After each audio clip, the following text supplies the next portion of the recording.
Police say that there were shell casings all over this road on West 70th Street, and then down here down to East 70th Street, they say that they found a 19-year-old in the back of a car. But there's something that we have to do before we can get a first look inside.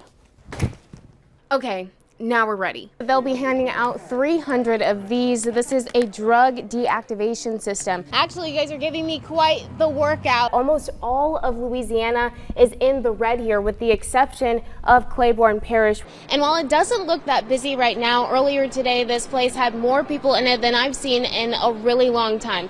People behind these doors at the Caddo Parish Schools District main office are having to fill in the classroom. They believe that somebody killed the victim and then dumped his body into Lake Bistineau. They had the usual throws like beads. That shooting is just one of 3 separate shooting incidents that all happened in Shreveport. The 17-year-old involved in a shooting at the State Fair of Louisiana could face a grand jury indictment. That small town is now picking up the pieces after that tornado swept through, leaving a family injured and some without a home. An Arklatex agency is working to help many of you find at-home COVID tests, which have been hard to come by recently. También es el mes de la herencia hispana. This is her. She's representing East Texas. Pretty soon, people all over the country will get a look at the charm of Minden, Louisiana. Good Day Farm recently opened a medical marijuana facility in Ruston, but there's something that we have to do before we can get a first look inside. Okay, now we're ready. And this is where the plants start. They'll spend about 2 weeks in these 1-inch cubes. We'll go from the 1-inch cubes to the 4-inch cubes, spend a couple weeks here, and then they'll go into the dirt for their final 4 weeks of their vegetative life cycle. Right now, they mostly look like leaves, but the next stage is when these leaves start to look and smell more like cannabis. Pretty bright in here. That's where these glasses come into play. These are 1,000-watt high-intensity discharge lights. After about 6 weeks in the room we just saw, they'll move into here.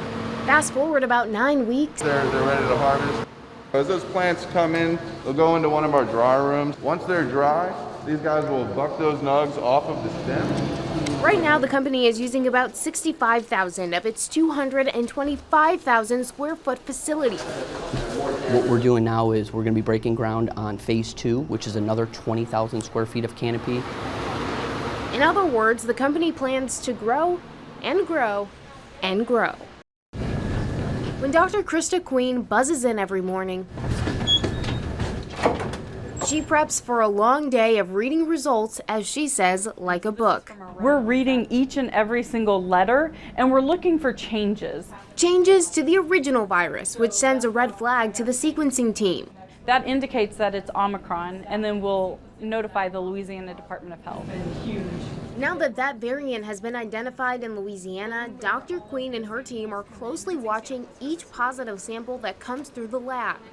Well, with the help of technology like this, the sequencing process has gotten a lot quicker throughout the course of the pandemic. If we get a priority sample, we'll be able to turn it around in less than 48 hours. Compared to the 4 days it took to identify the Delta variant. And instead of someone having to by hand individually say, oh, C1 was positive or D12 was positive, we programmed that all into the computer so the machine can do it. And it's pipetting and picking those out so it can move it to a clean plate that we'll take up for sequencing. While Omicron has yet to be detected in Northwest Louisiana, Dr. Queen says she'll be watching the results, ready if and when the time comes. Days tick away, quick like seconds on a clock. Every Friday we would always tell them, be careful, say your prayers, be respectful to your parents, and make it back here on Mondays. Those days pass so quickly we never know when it could be someone close to us. I looked at him as a son, and just yesterday I sat down right here and I just talked to him about basketball and about doing better in the classroom and looking forward to having a chance to start this season off. It was almost his time to hit the court at a higher level. He was just a kid that just wanted to be a kid and play basketball. But we're losing our kids. Our babies can't even go outside and enjoy the air. His basketball family says he was taken too soon. In the past years, the toughest 24 hours to hear, to know nothing but a baby boy to be killed Every time you see him, he got a smile on his face. Both coaches say the community has already been through a lot. When is it gonna stop? When is it gonna stop? All we can do is pray. But as each second ticked closer to the last, a 15-year-old was taken out of the game too soon.